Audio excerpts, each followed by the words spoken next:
पापड़ाहांडी डाबुगा निर्वाचन मंडल स्तरीय सक्रिय सदस्य कर्मी सम्मेलन अनुष्ठित।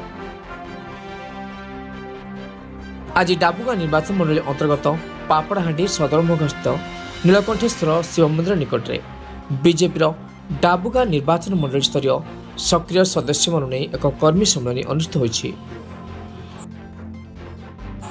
ଏହି कर्मी सम्मेलन में जिला सभापति कुंजभीर दास, नवरंगपुर विधायक गौरीशंकर माझी, राज्य संपादक रमेश चंद्र साहू, सोमनाथ पुजारी एवं राजेंद्र किशोर मंचासन थे।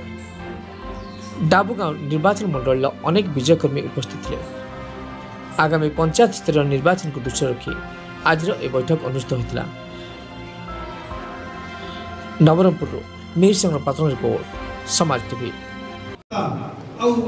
भारत वर्ष जदि कोरोना रे कौन दल लोक जदि बेसी मरी बोले बीजेपी लोक बेसी मरी कहीं बीजेपी लोक सेवा करें आरंभ शेष पर्यंत बीजेडी गोटे लोक कांग्रेस गोटे लोक कोरोना टाइम रे बाहर को बाहर नाती घर कांग्रेस जे बड़ नेता बड़ा राहुल गांधी कहूला बीजेपी टीका बोल सी टीका नौला कांग्रेस जे बड़ नेता सी टीका नौला एमती गोटे दल थी से भारतीय